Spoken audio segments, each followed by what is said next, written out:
Hi everyone, my name is Donna Webb, and I'd like to thank you for taking the time to sit and listen to my informative speech on bullying. Have you ever experienced bullying? There are several types of bullying: cyberbullying, bullying against one another, and there's even bullying in the workplace.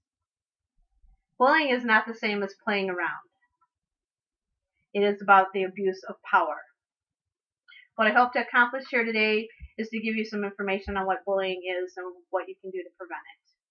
I'm sure you've all heard the story about Amanda Todd, who committed suicide back in October 17th of this year, and it was caused from bullying. The Washington Times wrote a really nice article about her. It was called Bullied to Death. She took her own life about a month before her 16th birthday. She felt like her life was over and had no more meaning. And for this reason, she felt suicide was the only answer. Bullying is an intentional act. The person who bullies wants to harm his victim. It's no accident. It is an intentional act. And they know exactly what they're doing. An article I read by Shelley Hamill and Sue Swear was called An Age-Old Problem That Needs a New Solution.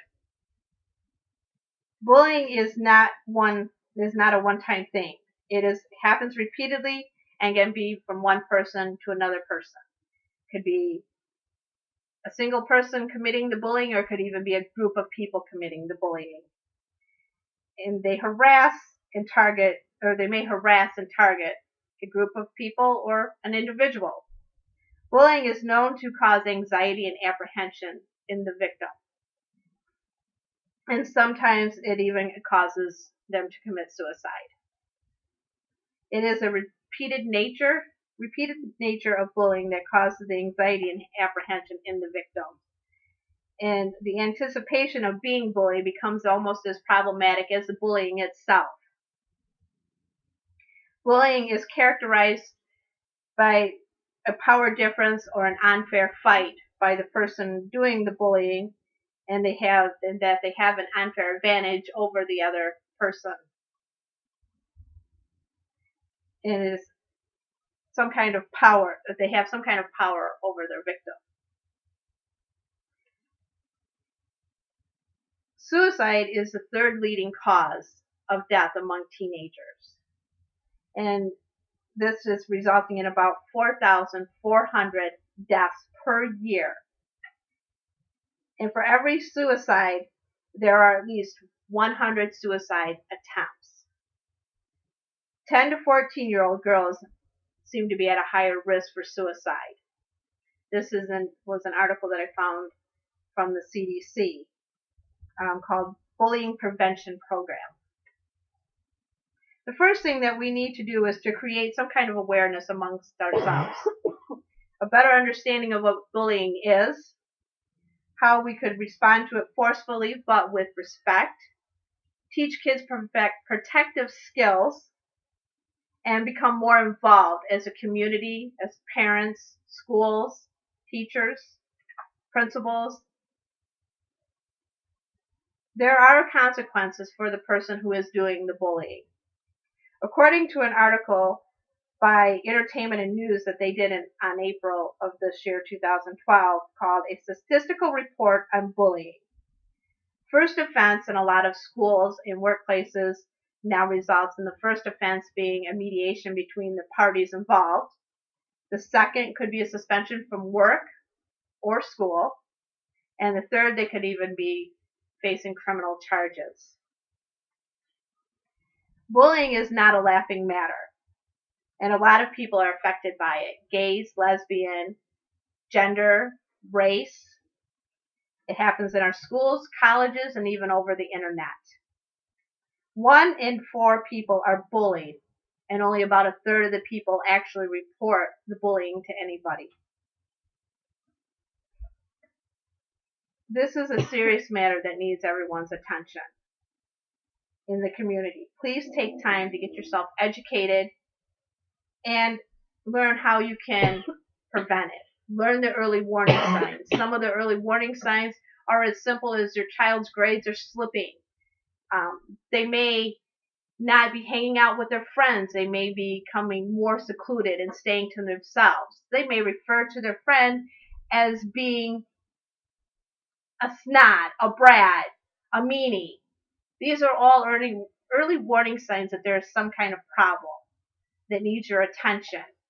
But approach it in a respectful way. Show your kids that it is okay to walk away from being harassed. Teach them that they're not a weakling or a scaredy cat if they walk away from a fight. Teaching our children these little things will help stop bullying in our schools, our playgrounds, at sporting events. This is a serious matter that needs everyone's attention, and we need to learn how to prevent it.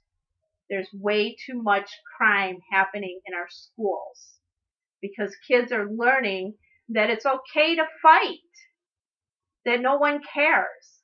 We need to change that. We have to teach our kids that bullying is not okay and there are consequences for the actions. Thank you. Any comments or questions? How would you deal with yourself, with your teenage daughter, if there was bullying?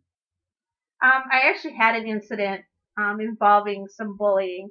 The first thing that I did was I took the time to contact the principal at the school and spoke with her in length about the situation that was happening with my own daughter, who is 14 years old.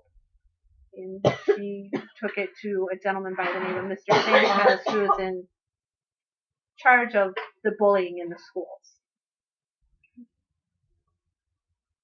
Are you better informed because of the speech about bullying? Yes, I do feel I am better informed.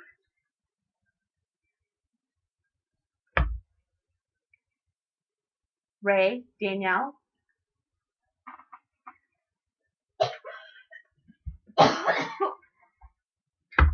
Have you got any information from the school about what they're doing about bullying? Yeah, they're actually having a night at the school where I think it's in February, where they're inviting the parents to come to listen to a lady who's supposed to be very well informed on the matter of bullying and how to handle the matters at the school. There's our local school here is actually implementing a program on bullying. They've made it mandatory for the teachers and staff to attend a training seminar, and then they're going to present the information to the students and to the parents. I think it's a very informative speech that will help the community.